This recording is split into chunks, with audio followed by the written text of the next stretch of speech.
सबको हरिओम। और इतने दिनों बाद हम लोग फिर से मिल रहे हैं और अभी आज का जो हम ले रहे हैं टॉपिक कहें या पुस्तक है बीवी जी की लिखी हुई नंदन कानन। उसमें कुछ लेख भी हैं और भजन भी हैं, तो हमारा फोकस लेखों पर ही होगा और शुरू करते हैं पुस्तक। गुरुदेव की कृपा है कि हम इस अवसर का लाभ उठा पा रहे हैं और क्या कहें, गदगद हो रहे हैं उनकी कृपा पाकर। शुरू करते हैं। नंदन कानन, लेखिका चंद्राणी अरोड़ा। तो प्रथम पेज है दो पुष्प। जय हो अनंत की, अनंत के नाम की, अनंत के काम की। दो पुष्प प्रारंभ यहीं से हो रहा है, उस अनंत के संत की जय जयकार से। बीवी जी ने नाम दिया गुरुदेव को अनंत का संत, यानी वो संत जो अनंत असीम पूरे सृष्टि में व्यापक है, वो एक संत के रूप में अवतरित हुआ। उसी की जय जयकार है, उसी के नाम की जय जयकार है, उसके काम की जय जयकार है। आगे कह रहे हैं, अनंत के काम भी अनंत, अनंत के नाम भी अनंत। कभी युग पुरुष कहलाया, कभी परम पुरुष। आज वह नवीन पुरुष के रूप में भावामृत का कलश लेकर भाव उदधि से प्रकट हुआ है। इस भावामृत की प्रत्येक बूंद त्रिशातुर प्राणियों की अदम्य तृषा को तृप्ति प्रदान कर रही है। इस कलश की एक बूंद जिस हृदय में पहुंच जाती है, उसकी जन्म जन्म की ज्वाला शांत हो जाती है। इस ज्योति कलश की एक एक रश्मि अज्ञान तम में भटकते हुए प्राणी का पथ प्रभासित कर रही है। नववीणा का एक एक मादक स्वर अलौकिक मादकता नवीन मंजिल की ओर अग्रसर कर रही है। जिस ओर हे नवीन पुरुष तेरे चरण पड़ते हैं, उस तरफ मंजिल तेरी आरती उतार रही है। ओ नवीन पुरुष, तेरी वंदना हो, वंदना हो, वंदना हो। और इसमें यही कह रहे हैं बीवी जी कि वो जो अनंत का संत है, कहने को तो वो संत है, किंतु है वो अनंत। और अनंत कहा जाता है उस परमात्मा को, उस सृष्टिकर्ता को। और उस अनंत के काम भी अनंत हैं, यानी उसका कोई अंत नहीं है। और उसके नाम भी अनंत हैं। कोई किसी नाम से जानता है, पुकारता है, कोई किसी नाम से पुकारता है। कितने ही नाम ले लो, हर नाम में वो अनामी ही शामिल है, जिसे हम कहते हैं कि वो अनामी है, वो अनंत है। तो वो जो अनंत, उसके क्या क्या नाम गिनाए जाएं, क्या उसे कहा जाए, क्या उसके काम बतलाए जाएं। कभी तो उसको युग पुरुष कहते हैं। युग पुरुष यानी युग विशेष में वो अवतरित होता है और वो पुरुष प्रकृति के माध्यम से उस पूरे युग का संचालन करता है। जो युग पुरुष होते हैं उनकी विशेषता यही होती है कि पूरा का पूरा युग उसी पर केंद्रित होता है। जैसे राम ने अवतार लिया तो राम का नाम लेते ही त्रेता युग का नाम आ जाता है, और यह त्रेता युग का नाम लेते ही राम का नाम आ जाता है।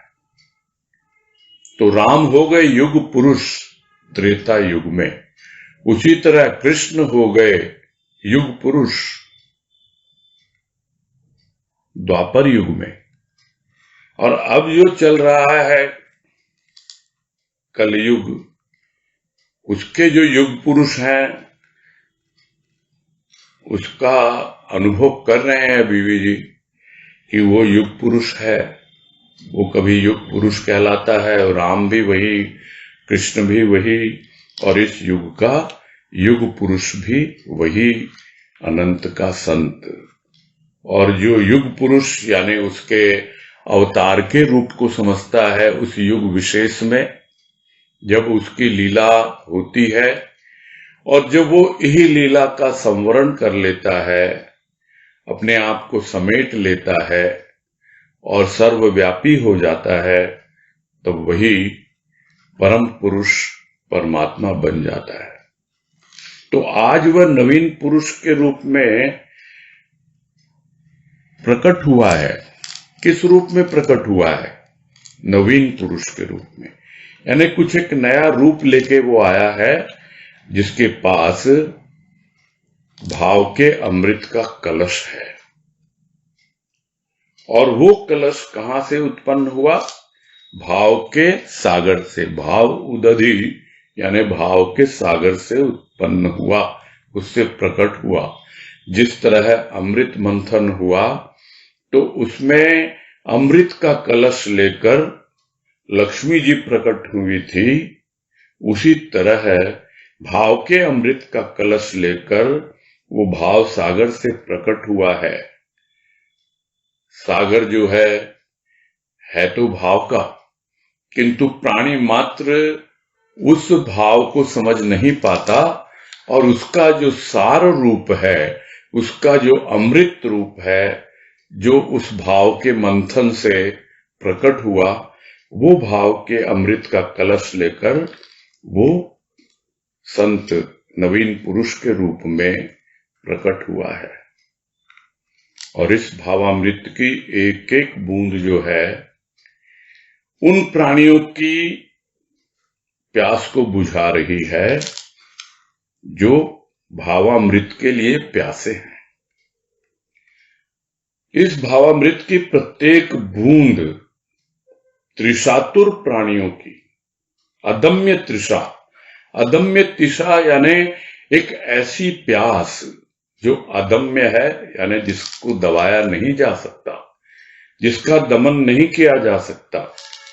लोग समझते हैं हम परेशान क्यों हैं, हमारे जीवन में इतनी चिंताएं और इतने विकार क्यों हैं, समझ नहीं पाता है और उनको दबाने का प्रयास करता है। वास्तव में उसकी जो प्यास है, वो प्यास तो है भाव की,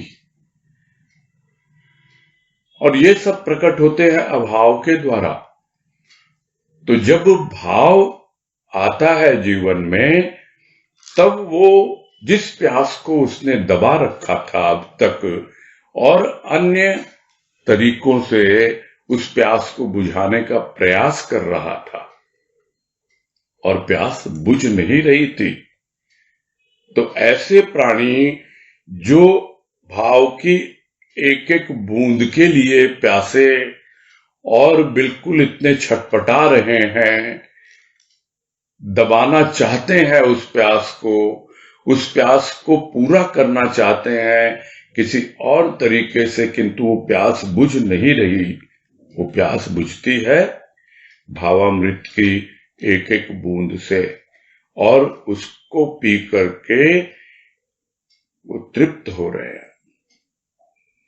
उस अदम्य तृषा को तृप्ति प्रदान कर रही है भावामृत की प्रत्येक बूंद। इस पंक्ति में यह चीज स्पष्ट हो जाती है हम लोगों को कि जब तक उस भाव की ऐसी प्यास न जाग जाए जो दबाए ही दबती नहीं, बुझाए बुझती नहीं, ऐसी प्यास, ऐसी एक अगन भीतर जब लग जाती है, तब जाकर उसका महत्व समझ में आता है, उस भाव का, भावामृत का। कहने को तो भावामृत है, अमृत है, किंतु तृप्त होते हैं फिर प्यास लग जाती है, क्योंकि अभी प्यास जो है वो न जाने कितने जन्म जन्मांतर की है। तो एक एक बूंद जिस किसी हृदय में भी पहुंचती है इस भाव की, उसकी जन्म जन्मांतर की जो प्यास है वो बुझती है।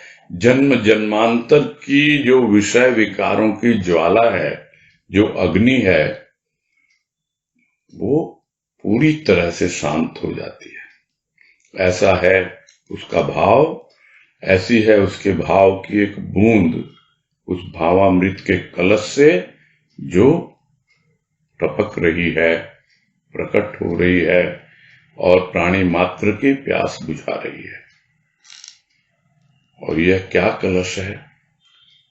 एक ओर अमृत का कलश है और दूसरी ओर ज्योति का कलश है। यानी उस भाव की जो ज्योति है, जो प्रकट हो रही है, उसकी एक एक किरण ज्ञान के रूप में आती है। यानी उस भाव से जो ज्ञान प्रकट हो रहा है, वो अज्ञान में भटकते हुए, अज्ञान रूपी अंधकार में भटकते हुए प्राणी का पथ प्रभासित करती है, यानी उसमें प्रभा फैलाती है, उसमें प्रकाश फैलाती है। तब मालूम पड़ता है कि वास्तव में यह भाव हमारे भीतर की प्यास ही शांत नहीं कर रहा, हमारा पथ भी प्रदर्शन कर रहा है, हमारे अज्ञान के अंधेरे को दूर करके हमें आगे बढ़ा रहा है। इतना ही नहीं, इस भाव कलश से एक ऐसी वीणा झंकृत हो रही है जिसका एक एक स्वर मदमस्त कर रहा है, पूरी तरह से होशो हवास ले रहा है हमारे, और हम उसमें मग्न होकर अपना जो भग्न हृदय है, टूटा फूटा, जो भी हमारे विचार हैं, जो भी हमारी मान्यताएं हैं, उन सब से परे उठकर हम उस संगीत में, उस स्वर में कुछ इस प्रकार से डूब जाते हैं कि वो जो साज बेआवाज बज रहा है, उसके सुर अपने आप ही सुनाई पड़ने लग जाते हैं। और एक अलौकिक मादकता, यानी इस लोक की नहीं है वो, किसी और लोक से आई है वो, और वो इतना हमें मादक बना रही है, इतना हमें मस्त कर रही है और एक नए राह की ओर बढ़ा रही है। अभी तक तो अपनी मान्यताओं के अनुसार, अपनी पुरानी सोच के अनुसार, संस्कारों के अनुसार हम चलते चले आ रहे थे, किंतु ये कहाँ इशारा कर रही है, किस ओर हमें आगे बढ़ा रही है, अग्रसर कर रही है? एक नवीन मंजिल की ओर। यानी ये एक ऐसी मंजिल है, एक ऐसा स्थान जहां हमें यह पहुंचाना चाहती है ये नव वीणा। यानी ऐसे स्वर हमने कभी अपने हृदय में झंकृत होते हुए अनुभव नहीं किए। एक नवीन मंजिल की ओर ले जा रही है, और जिस ओर भी तुम्हारे चरण पड़ते हैं, हे नवीन पुरुष, हे संत, वहां पर पहले से ही वो मंजिल, चल रहे हैं हम राह में, और एक एक कदम हम आगे बढ़ रहे हैं मंजिल की ओर, किंतु वो राह ही हमें मंजिल प्रतीत होती है, क्योंकि जहां नवीन पुरुष उस संत के, अनंत के संत के चरण पड़ रहे हैं, वहां पर पहले से ही आकर वो मंजिल उसकी आरती उतार रही है, उसका स्वागत कर रही है, और हम उसके मार्गदर्शन में उस नवीन पथ पर चल पड़ते हैं, एक नवीन मंजिल की ओर। तो तेरी वंदना हो नवीन पुरुष, तेरी वंदना हो, तेरी वंदना हो। वंदना करते करते भक्त थकता नहीं। आगे कह रहे हैं, आज मलसी सर की भूमि धन्य है। परिचय दे रहे हैं कि आज मलसी सर की भूमि धन्य है, जिसने तुम्हें प्रकट कर संसार को कृत्य किया। तो यह तो हम लोगों को भी पता है कि मलसी सर में गुरुदेव का जन्म हुआ, उन्होंने शरीर धारण किया और भूमि धन्य हो गई, वो धूली धन्य हो गई, जिस धूली में उन्होंने अपना बचपन बिताया, उसी धूली को लपेटकर, उसी को अपने धारण कर धन्य हुए वो, और आज हम धन्य हो रहे हैं उस मलसी सर की भूमि को अनुभव करके। तो भूमि तो धन्य हुई ही, वो धूली भी धन्य हुई, और उसने कृत्य किया। किसको? संसार को। पूरा संसार, पूरी सृष्टि, वो आज उसका गुणगान कर रही है, मलसी सर की भूमि का। लेकिन मलसी सर में आविर्भूत होकर भी तू मलसी सर में न रह सका। जिस प्रकार स्वर्ग की गंगा स्वर्ग में न रह सकी, भक्त भगीरथ अपनी भगीरथ पुकार से तुझे बंग भूमि पर बुला लाए। तुझे विदा करते हुए मलसी सर का मातृ हृदय रुदन कर उठा, बिलख उठा। इस रुदन में भी मिश्रित था आनंद। वह मातृ हृदय कह रहा था, तुझे पाकर मैं धन्य हुई। आज मेरा ललाट हिमालयवत ऊंचा है, आज मेरा मस्तक हिमालय की शुभ्र चोटी के सदृश प्रदीप्त है। तू जाकर अपने भक्तों का, विश्व का कल्याण कर। लेकिन तू जहां भी जाएगा मेरा कहलाएगा। तुझे विदा करते हुए भी यह गौरव तो मेरे साथ है ही।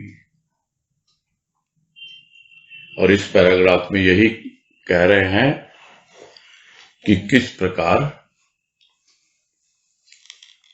बीबी जी यही कह रहे हैं कि किस प्रकार मलसी सर की भूमि उनको विदा करते हुए भी गौरवान्वित अनुभव कर रही है।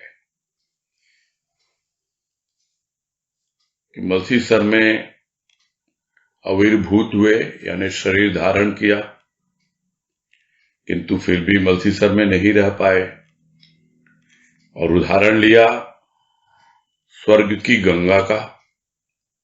यानी गंगा तो स्वर्ग में थी, किंतु स्वर्ग में नहीं रह पाई। क्यों नहीं रह पाई? क्योंकि भक्त भगीरथ जो है, उनकी ऐसी पुकार थी, भगीरथ पुकार। भगीरथ माने बहुत बड़ी, बहुत गंभीर, गहन। जब भीतर से पुकार उठती है, जिसको कहा जाता है कि यह एक भगीरथ कार्य है। भगीरथ कार्य मतलब बहुत बड़ा कार्य।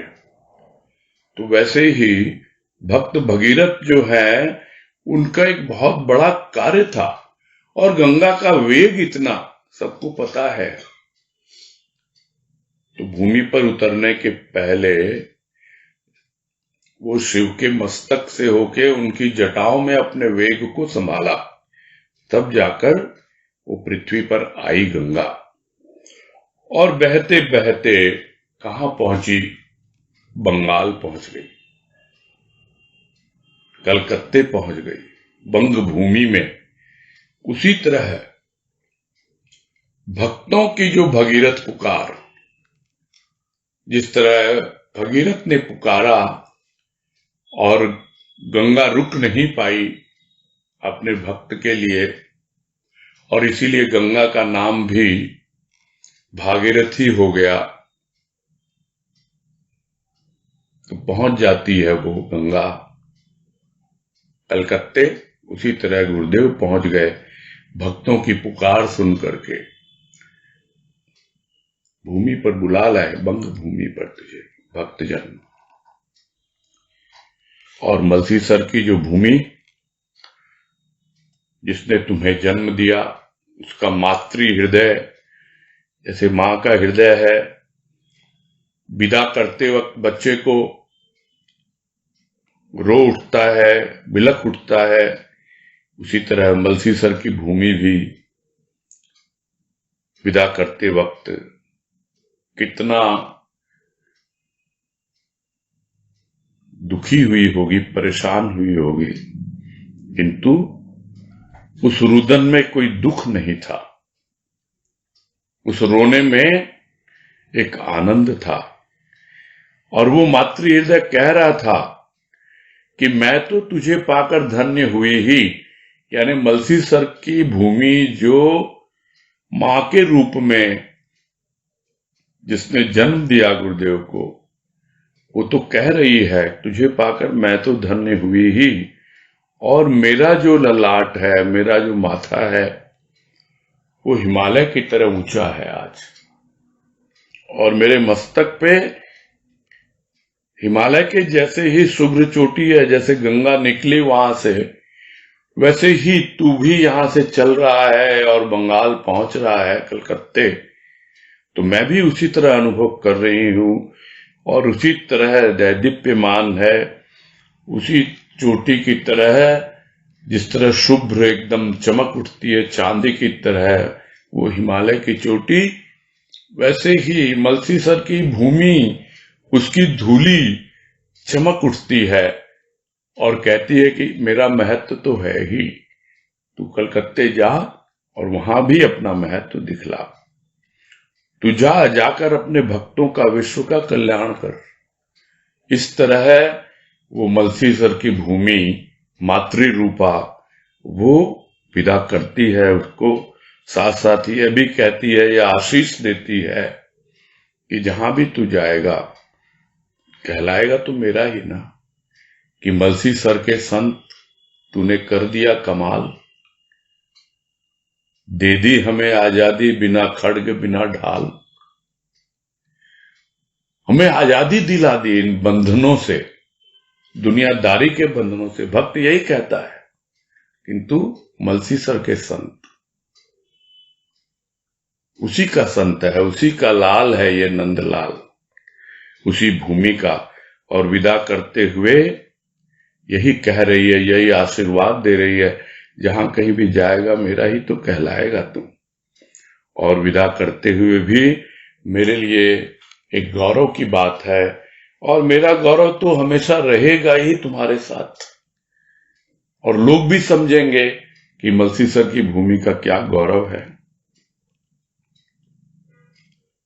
आगे कह रहे हैं, संसार रूपी सागर से मेरा हृदय रूपी सीप कोई मुक्ता प्रसूत न कर सका, क्योंकि वह खारे जल से परिपूर्ण था। तेरी अमृतमय वाणी की एक बूंद इस सीप में पड़ी, वह मोती बन गई। आज ये उन्हीं मुक्ताओं की माला प्रेम की डोरी में पिरोकर, उसमें तेरे विश्वास की, श्रद्धा की ग्रंथि बांधकर तेरे ही युगल चरणों में अर्पित कर रही हूं, इसे ग्रहण करो। मलसीसर की भूमि तो धन्य हुई, और कलकत्ते की भूमि भी धन्य हुई, जहां पर प्रथम भक्त के रूप में बीवी जी ने उन्हें पहचाना। और बीवी जी अपना अनुभव लिख रहे हैं यहां कि भाई जो संसार रूपी सागर था, मैं तो उसमें ही घूम रही थी, उससे मेरे हृदय रूपी सीप में कोई भी मोती प्रकट नहीं हुआ,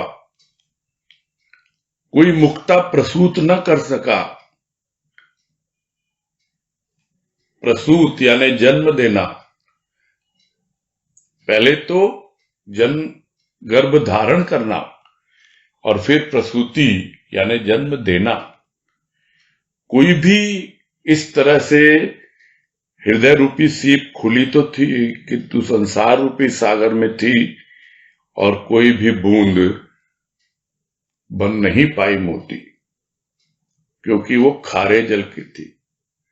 संसार का सागर खारा जल था और ये भाव की एक बूंद अमृतमय वाणी के रूप में इस सीप में पड़ी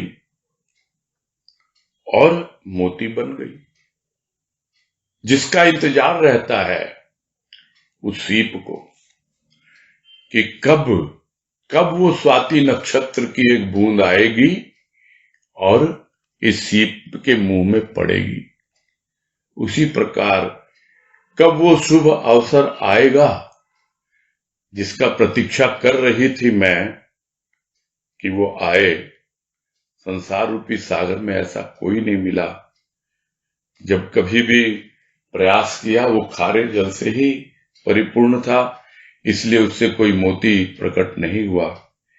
किंतु जैसे ही तेरी अमृतमय वाणी और उसकी बूंद पड़ी इस सीप में जो तैयार थी पहले से उसको ग्रहण करने के लिए और उसको सोया, उसको प्रसूत किया, जिस तरह 9 महीने गर्भ में पलती है एक संतान, वैसे ही वो बूंद पलती है सागर के में जो सीप होती है उसके गर्भ में। तब जाकर वो मुक्ता यानी मोती प्रसूत होता है, प्रकट होता है और वो मोती बन जाता है। और ये जो मुक्ताओं की माला यानी उन्हीं मोतियों की माला प्रेम की डोरी में पिरोती हूं मैं, और उसमें क्या क्या डाल रही हूं? तुम्हारे विश्वास की, श्रद्धा की ग्रंथि बांधकर, यानी एक मोती डाला, साथ में विश्वास और श्रद्धा, फिर एक मोती डाला उसके भाव का, जो वाणी के माध्यम से भीतर गया अमृत, और एक एक बूंद प्रकट की अपने हृदय रूपी सीपी से, और उसको व्यक्त कर रही हैं बीवी जी कि उसमें विश्वास और श्रद्धा की ग्रंथि बांधकर तुम्हारे ही युगल चरणों में अर्पित कर रही हूं। कितनी कृपा है तुम्हारी, तुम इसे ग्रहण करो और मुझे कृत्य करो। और आज यह चरण ही मेरे लिए मेरी शक्ति, भक्ति, युक्ति, मुक्ति और सर्वस्व है। तो चरण ही है गुरुदेव के, जो सब कुछ है। भक्त को पता लग जाता है इन चरणों में ही मेरी शक्ति छिपी हुई है, यानी मेरी जितनी भी क्या कहें उसे, एनर्जी सोर्स है मेरा ये। जब उन चरणों से जुड़ जाता है तो जैसे किसी पावर हाउस से जुड़ जाता है, अपने आप ही वो शक्ति मिलने लगती है। जिस तरह बिजली अपने आप ही हमारे घर तक पहुंच जाती है उस पावर हाउस से जुड़ने के बाद, वैसे ही उन चरणों से जुड़ने के बाद अपने आप ही भक्त को अपने भीतर एक मानसिक शक्ति का अनुभव होता है और भक्ति उसकी और सुदृढ़ होती चली जाती है।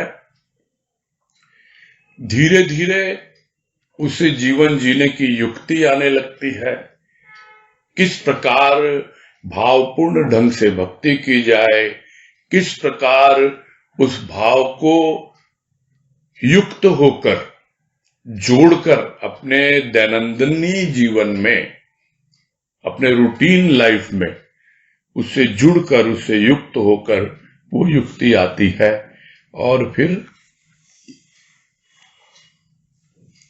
मुक्ति और सर्वस्व मिलता ही जाता है, वही सब कुछ है उसके लिए। भक्त के लिए उसके चरण ही सब कुछ है, इसके अलावा उसके पास कुछ भी नहीं होता।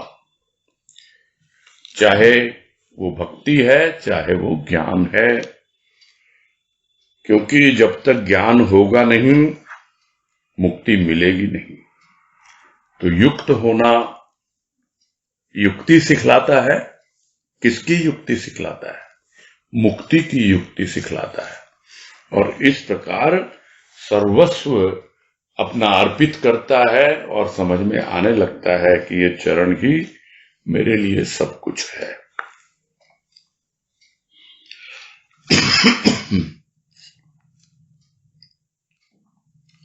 आगे एक प्रार्थना का रूप है जिसका शीर्षक है श्री गुरु कृपा ही केवलम, यानी सिर्फ गुरु की कृपा ही है, उसके अलावा कुछ है ही नहीं जीवन में। और इसमें यही कह रहे हैं कि गुरुदेव माता, गुरुदेव पिता, गुरुदेव स्वामी परमेश्वरा। तो हम सबको पता है गुरुदेव क्या है। गुरु ही हमारी माता है, गुरु ही हमारा पिता है, गुरु ही हमारा स्वामी है, गुरु ही परमेश्वर है। गुरुदेव सखा ज्ञान भंजन, गुरुदेव बंधु सहोदरा। यानी गुरुदेव हमारा सखा है, हमारा मित्र है, हमारा साथी है। गुरुदेव अज्ञान का भंजन करता है, यानी अज्ञान का टुकड़े टुकड़े कर देता है। और गुरुदेव बंधु है, हमारा साथी है, हमारा मित्र है, हमारा भाई है।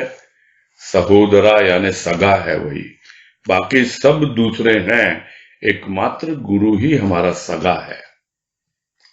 गुरुदेव दाता, हरि नाम उपदेशे, गुरुदेव मंत्र निरोधरा। तो गुरुदेव दाता है और किसी और चीज का उपदेश नहीं देता, वो हरि नाम का ही उपदेश देता है कि हरि को भजे सो हरि का होई। उसके अलावा कुछ नहीं है जीवन में। और इस मंत्र को लेकर जो चलता है कि हरि को भजे सो हरि का होई, और हरिओम का अपने जीवन में मंत्रोच्चार भीतर ही भीतर करता है, तो निरोधरा यानी जितने भी विषय विकार हैं उनका अपने आप ही निरोध हो जाता है, यानी उसको रोक दिया जाता है। यहां विरोध नहीं है, निरोध है, यानी वो हम तक पहुंच ही नहीं पाते वो विषय विकार। ऐसा है वो हरि नाम का जो उपदेश देते हैं गुरुदेव, वो मंत्र देते हैं, वो मन को तर कर देता है और समस्त विषय विकारों का निरोध कर देता है। गुरुदेव शांति सत्य बुद्धि मूर्ति, गुरुदेव पारस परस्परा। तो गुरुदेव शांति है, शांति का रूप है, सत्य का रूप है, और एक ऐसी मूर्त है जो अपना रूप प्रकट कर देती है हमारी बुद्धि में, यानी हमारी बुद्धि को प्रकाशित कर देती है सत्य से। इस प्रकार जिस तरह पारस जो है वो स्पर्श करता है किसी को और उसका रूप बदल जाता है, लोहा सोना बन जाता है, वैसे ही गुरुदेव के स्पर्श मात्र से, उसके चरण स्पर्श मात्र से, उसके भाव के स्पर्श मात्र से हमें शांति मिलती है, हमारी बुद्धि सत्य से प्रकाशित हो जाती है, और एक ऐसा रूप हमें गुरुदेव का समझ में आता है जिसको बाबा के लिए कहा गया कि वो पारस पत्थर है। तो वो ऐसा अनुभव में आने लगता है कि उसके स्पर्श मात्र से ही हमारा जीवन बदल रहा है। वो जो लोहे के समान हम बिता रहे थे, ऐसे ही लोगों की संगत में उस जीवन का हमने मोल किया, वो सोना बन गया। गुरुदेव तीर्थ अमृत सरोवर, सारे तीर्थ हैं गुरुदेव के चरणों में, और अमृत सरोवर है, अमृत का ही कुंड है वहां पर, अमृत का ही सरोवर यानी तालाब। गुरुदेव ज्ञान भंजन अपरंपरा, ऐसा ज्ञान है गुरुदेव का जो अपरंपार यानी जिसका कोई पार ही नहीं है, कोई सोच नहीं सकता, ऐसी ऐसी चीजों का वो भंजन कर देता है। गुरुदेव करता, सर्व पाप हरता, ऐसा करता है वो जो सब पापों का हरण कर लेता है। और गुरुदेव पतित पवित्र करा, सबको पवित्र कर देता है। जितना भी हम समझते हैं कि हम पतित हैं यानी पापी हैं, हमने न जाने कितने पाप किए हैं, हम कितने अशुद्ध हैं, उन सबको वो शुद्ध कर देता है, पवित्र कर देता है। गुरुदेव आदि युगादि युग युग, गुरुदेव मंत्र हरि जपोद्धरा। तो गुरुदेव जो है एक युग का नहीं है, आदि से अंत तक प्रत्येक युगों युगों में वो गुरुदेव अपने मंत्र के द्वारा और जो भी उस मंत्र का जाप करता है अपने भीतर, उसका उद्धार जपोद्धरा यानी जप के द्वारा वो उद्धार को प्राप्त हो जाता है, आवागमन के चक्र से छूट जाता है। गुरुदेव संगत प्रभु मेल करी कृपा, हम मूढ़ पापी जित लग तरा। यानी गुरुदेव की जो संगत है वो एक और तो प्रभु से मेल करवाती है अपनी कृपा के द्वारा, और हम क्या करते हैं, हम जो मूढ़ हैं, बुद्धू हैं, हम जो अज्ञानी हैं, मूर्ख हैं, और हम जो पाप संताप में घिरे हुए हैं, वो जब उसके साथ लग जाते हैं, जित लग तरा, उनको वो तार देता है, बहुत सागर से पार कर देता है। ऐसी कृपा है जिस तरह है लकड़ी के साथ लोहा लग जाता है तो वो भी तैर कर पार हो जाता है, वैसे ही गुरुदेव की संगत उसके साथ और प्रभु से मेल करवाता है वो, और हमें भवसागर से पार करवाता है। गुरुदेव सतगुरु पार ब्रह्म परमेश्वर, गुरुदेव हरिहर नमस्कारा। तो गुरुदेव सतगुरु है यानी उससे बड़ा कोई गुरु नहीं।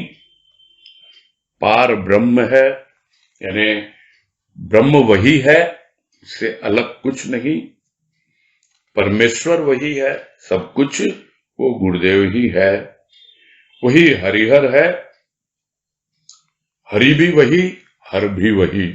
हरि यानी विष्णु, हर यानी शिव, सब कुछ वही है, और हम उसे नमस्कार करते हैं, समझते हैं कि हाँ भाई ये जीवन किस पर आधारित, श्री गुरु कृपा ही केवलम, उसकी कृपा पर ही आधारित है ये हमारा संपूर्ण जीवन।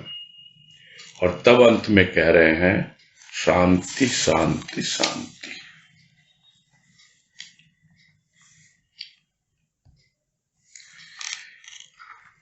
आगे है, इसका शीर्षक है समर्पण, और इसमें कह रहे हैं पहले पैराग्राफ में, हे मेरे देवाधिदेव, आज मैं तुम्हें क्या अर्पित करूं। प्रथम दर्शन में ही समर्पित हो गया मेरा स्वयं आपके युगल चरणों में। गंगा यमुना सरस्वती ब्रह्मा विष्णु महेश रवि शशि जहां प्रविष्ट नहीं हो सकते, उस अंतर कोण में प्रविष्ट हुआ आपका भाव। सुप्त अपावन प्राण तब पद पंकज रज से निमज्जित हो प्रेमाभिभूत हो उठे। प्रेम सूत्र द्वारा अनुबंधित किए तुम्हारे चरण प्राणों ने। प्रेम सूत्र सुकोमल है और है अत्यंत सबल। इस सूत्र का बंधन तोड़ने का सामर्थ्य किसी में नहीं, तुम में भी नहीं, मुझ में भी नहीं। और इसमें यहीं से प्रारंभ कर रहे हैं कि मेरे देवाधिदेव, संबोधन कर रहे हैं गुरुदेव को, कि जितने भी देव हैं उनसे भी बड़े तुम देव हो, देवाधिदेव, यानी बाकी देव बाद में, सर्वप्रथम तुम। तो क्या अर्पित करूं मैं तुम्हें? अब अपना अनुभव यहां पे पूरी तरह समर्पित होके बीवी जी लिख रहे हैं कि भाई प्रथम दर्शन में ही समर्पित हो गया।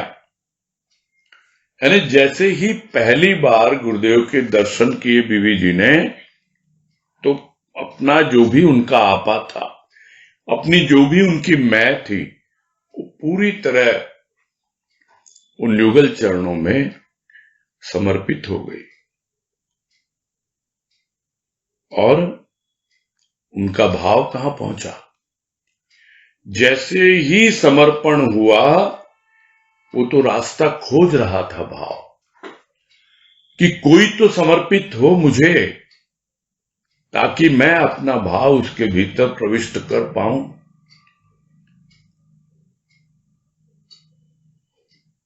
कहां था वो कुछ ऐसे अंदर की गहराई तक प्रवेश कर गया जहां पर गंगा, यमुना, सरस्वती प्रवेश नहीं पा सकती, जहां पर ब्रह्मा, विष्णु, महेश प्रवेश नहीं पा सकते, जहां रवि, शशि यानी सूर्य और चंद्र वो प्रवेश नहीं पा सकते। तो कहां है वो? तो वो एक अंदर की गहराई में, वो अंतरतम, एकदम गहरा अंतर कोण लिखा है यहां, और मेरे हिसाब से अंतर कोश होना चाहिए ये। यानी एक ऐसा कोश है अंदर गहराई में, एक ऐसा छोटा सा स्थान होता है जहां पर एक बार यदि उसका भाव प्रविष्ट हो जाए, यानी प्रवेश कर जाए, तो उसके बाद जो अवस्था होती है, जो बीवी जी की हुई, वो हम सबको पता है कि प्रथम दर्शन में ही जो उन्होंने समर्पण किया और गुरुदेव का भाव उनके भीतर ऐसा प्रविष्ट हुआ कि 3 दिन तक उनकी भाव समाधि टूटी नहीं, भाव समाधि में पहुंच गए। और यही वर्णन यहां पे कर रही है, जहां पर इसके पहले कोई प्रवेश नहीं पा सका, वो अंतरतम की गहराई में, उस अंतर कोश में प्रविष्ट हो गया वो भाव। जो भी सोए हुए थे, कौन से प्राण? अपावन प्राण, प्राण थे, सोए हुए थे, सुप्त थे। तो कैसे वो जागे? वो जागे तब पद पंकज रज से, यानी तुम्हारी जो चरण कमल, पद यानी चरण, पंकज यानी कमल, तुम्हारे चरण कमलों की जो रज है, उसका जो पराग है, जो धूल के रूप में चरण रज बनकर आता है, तो प्राण उससे पूरी तरह से निमज्जित हो गए, ओतप्रोत हो गए और प्रेमाभिभूत हो गए, यानी प्रेम में अभिभूत हो उठे, पूरी तरह उसके अधीन हो गए। और कुछ ऐसी अवस्था बन गई कि बस अब तो प्रेम ही प्रेम। और तुमने किया क्या? एक प्रेम का ऐसा धागा मेरी ओर बढ़ा दिया और धीरे धीरे बांध लिया मुझे उस बंधन में, उस प्रेम के बंधन में। तो प्रेम सूत्र के द्वारा अनुबंधित किए तुम्हारे चरण प्राणों ने। इन प्राणों ने तुम्हारे जो चरण कमल, उनको प्रेम के सूत्र के द्वारा, प्रेम के धागे के द्वारा पूरी तरह अपने भीतर समा लिया, उनको प्रेम के बंधन में बांध लिया। और ये प्रेम सूत्र ऐसा नहीं है कि चुभता है, बड़ा कठोर हो, ऐसा बिल्कुल नहीं। ये इतना सुकोमल है लोग कहते हैं भाई अच्छे से बांधो नहीं तो खुल जाएगा, लेकिन ये प्रेम का सूत्र ऐसा है कि बंधता है तो कष्ट नहीं देता, परेशान नहीं करता, इतना सुकोमल है। और सुकोमल होता है तो लोग समझते हैं कच्चा होगा धागा, बिल्कुल कच्चा नहीं है, बहुत मजबूत है और इतना सबल है, अत्यंत सबल है। और इसको तोड़ने की सामर्थ्य मुझ में तो क्या तुम में भी नहीं है। ये भक्त का विश्वास है, ये भक्त की अपनी एक अनुभूति है। जब वो उसका वर्णन करता है तो खुद ही अवाक रह जाता है, बोलता रहता है मैं कुछ भी नहीं, मैं कुछ भी नहीं, लेकिन यहां कह रहे हैं मैं तो कुछ हूं ही नहीं, मुझे पता है। लेकिन तुम भी कुछ नहीं हो इस प्रेम के सामने। जब तुम एक बार प्रेम में बंध जाते हो और दूसरों को अपने प्रेम में बांध लेते हो, तो उस प्रेम के सूत्र का जो बंधन है उसको तोड़ने की ताकत तुम में भी नहीं रहती है, मुझ में तो है ही नहीं।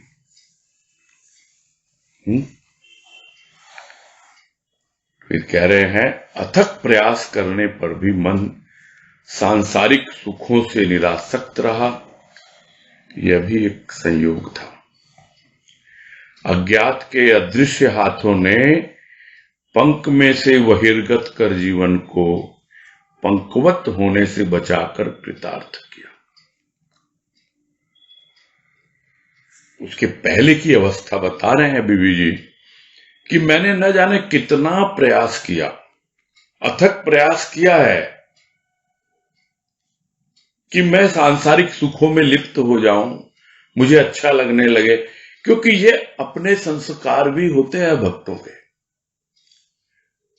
कुछ तो बड़ी आसानी से दुनियादारी में लिप्त हो जाते हैं और कुछ प्रयास करके भी कि भाई देखो घर संसार तुम्हारा, अगर तुम देखोगे नहीं तो क्या होगा इसका, बहुत प्रयास करता है, अपने कर्तव्य निभाता है, किंतु उन सुखों में आसक्त नहीं होता।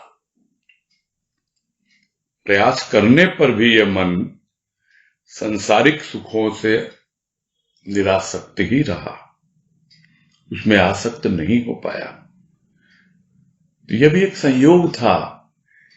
यानी यही कहना चाह रहे हैं बीवी जी कि मैं पहले से ही तैयार थी इस अवस्था के लिए। मेरे भीतर सांसारिक सुखों की कोई आसक्ति नहीं थी। लोग कहते थे, मैं प्रयास भी करती थी, किंतु फिर भी मुझे कोई रस नहीं मिलता था। एक घर परिवार के और इन सब कार्यों को कर्तव्य समझ के निभाती रही, किंतु उसमें कभी आसक्ति नहीं हुई। तो यह भी एक संयोग ही था पहले। तो वो जो अज्ञात था, जिसे मैं जानती भी नहीं थी, उसके हाथ जो कभी दिखाई नहीं दिए, समझ में ही नहीं आया वो अज्ञात कौन है, वो अदृश्य कौन है। उसने न जाने किन हाथों से, जो अभी भी दिखलाई नहीं दे रहे हैं,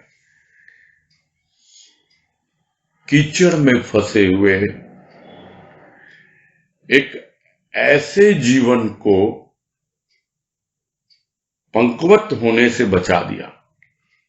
फंसा हुआ था लेकिन फिर भी उसके ऊपर कीचड़ नहीं लगा। क्यों नहीं लगा? क्योंकि वो सांसारिक सुखों से बिल्कुल निरासक्त रहा, जरा भी आसक्ति उसके जीवन में नहीं थी। तो यह अवस्था देखकर जो अज्ञात के जो अदृश्य हाथ थे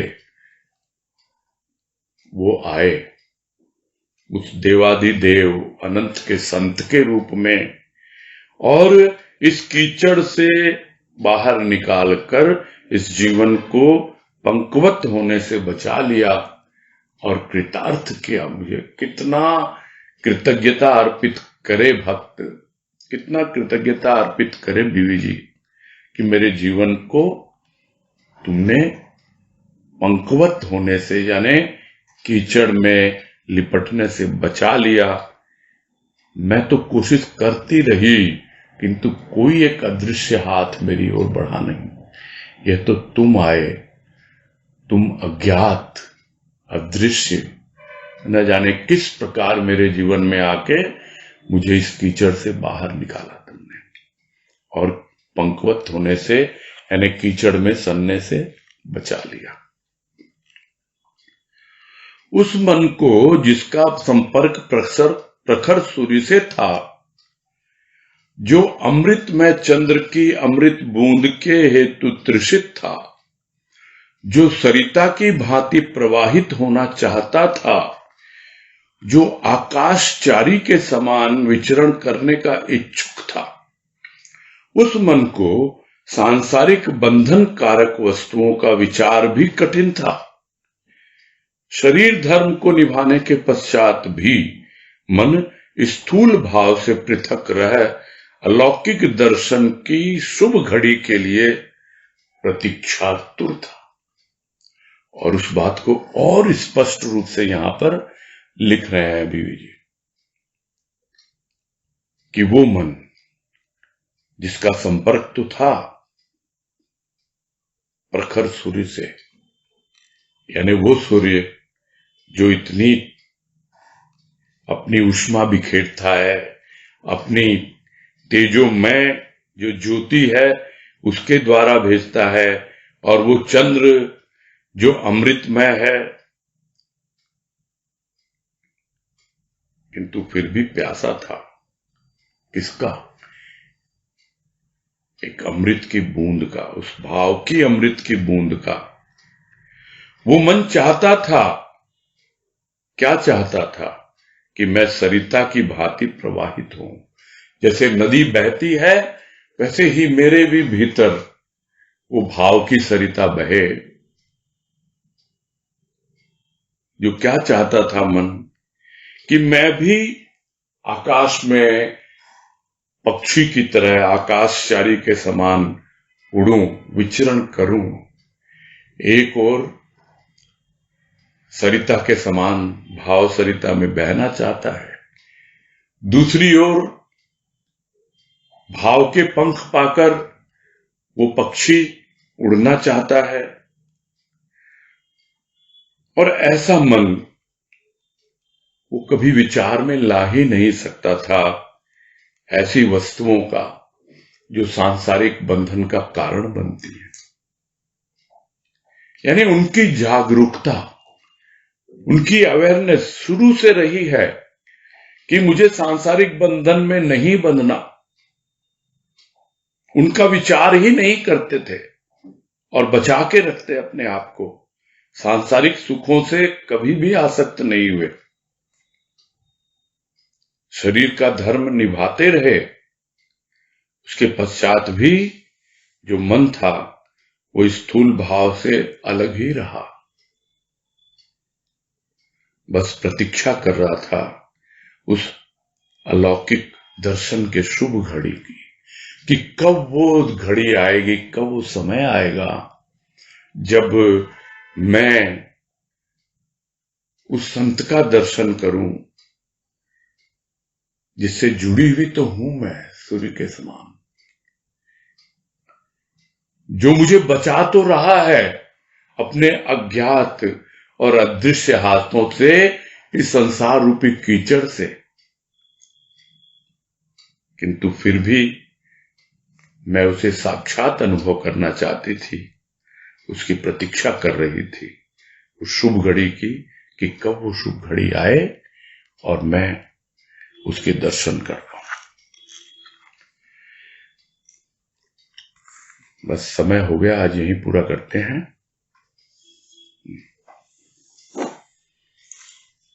अभी है 3-4 मिनट, यदि कुछ जो बातें हुई हैं आज उससे संबंधित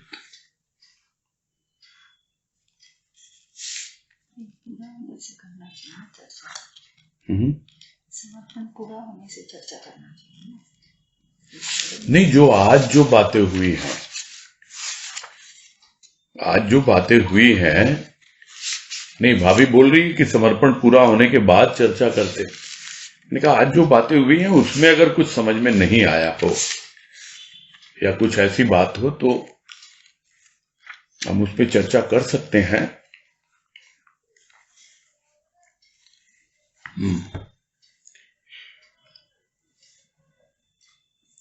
तो अगर ऐसा कुछ नहीं है तो फिर पूरा करें क्या? क्या राय है आप लोगों की? अभी भी है 2-3 मिनट।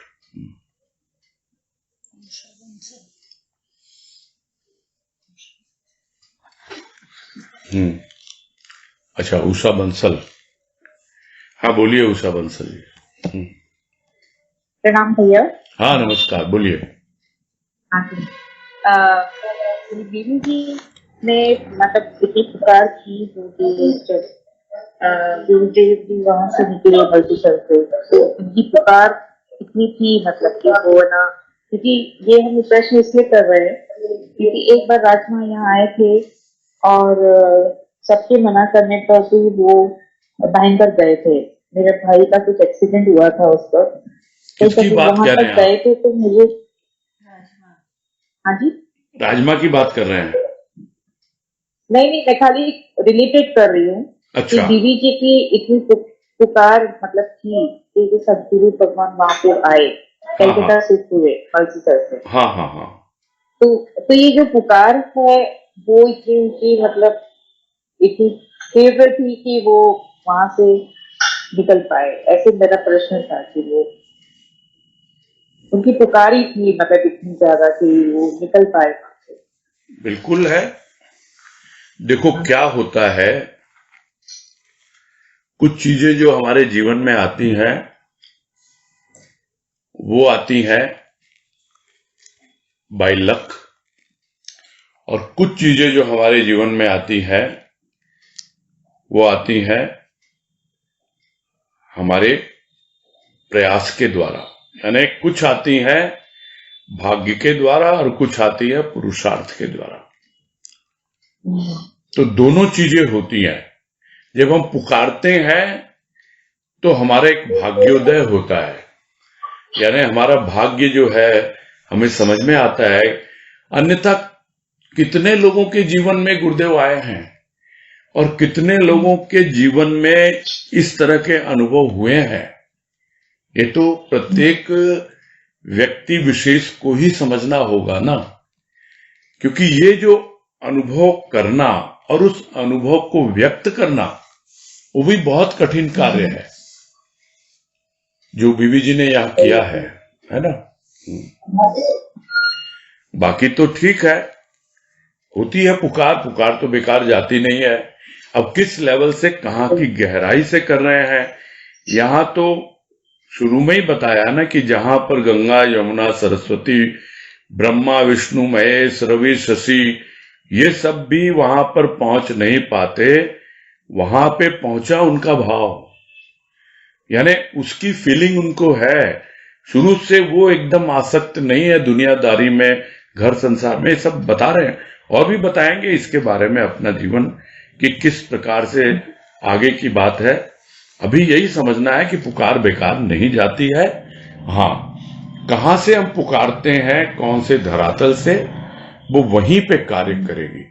यदि हम स्थूल के रूप में स्थूल के लिए पुकारते हैं तो स्थूल के कार्य होते ही हैं हमारे, किंतु जब हम एकदम प्राणों की गहराई से पुकारते हैं तब जाके प्राणों में वो अनुभूति आती है।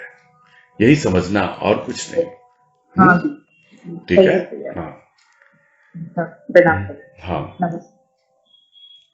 अच्छा, ये सत्संग सदन के नाम से है क्या? पुणे का हैंड रेज हुआ है। कोई इंडिविजुअल है, व्यक्ति विशेष या? सॉरी भैया, हरि ओम जय गुरुदेव। मैं संतोष पुणे से, वो आज इस नाम से था वैसे ही हो गया, सॉरी। वो थोड़ा सा मेरे को ऐड करने में थोड़ी लेट हो गई। तो ये चौथी लाइन में एक लाइन आई हुई है, सुप्त अपावन प्राण तब पद पंकज रज से निमज्जित हो, ये हो प्रेमाभूभूत हो उठे। ये वाला थोड़ा सा इसको खोल दीजिए आप, नहीं समझ में आया। सोए हुए, सुप्त यानी सोए हुए, अपावन, अपावन माने पवित्र नहीं है, अपावन है इसीलिए सोए हुए हैं। तो तव यानी तुम्हारे, पद पंकज, पद यानी चरण, पंकज यानी कमल, और उसकी रज, रज यानी उसका जो पराग है, यानी कमल का जो पराग है उससे निमज्जित होकर के, यानी पूरी तरह से धुल करके, उससे ओतप्रोत होकर के वो प्रेम में पूरी तरह अभिभूत हो गए, मस्त हो गए, और उसी में पूरी तरह डूब गए। वो सोए हुए थे प्राण, किंतु उसका रूप बदल गया। जैसे ही आपका भाव मेरे प्राणों की गहराई में प्रविष्ट हुआ, उस अंतर कोश में प्रविष्ट हुआ, यही कह रहे हैं। ये खाली शब्दों के ऊपर है। हरिओम जय हाँ गुरुदेव। बस ठीक है। हरिओम। हाँ, ये शब्द ही कठिन लग रहे थे। वो तो शब्दकोश में देख लेंगे, सब मिल जाएंगे आपको। ठीक है, समझ में आ गई ना बात? ठीक है, ठीक है भैया। हाँ ठीक। भैया, आ गई। हाँ हाँ। हरिओम जय गुरुदेव। हरिओम हरिओम। चलो फिर पूरा किया जाए, है समय हो गया। जी भैया जी, हरिओम भैया जी। हाँ हरिओम हरिओम हरिओम, सबको हरिओम हरिओम हरिओम, सबको हरिओम। हरिओम। हरिओम भैया।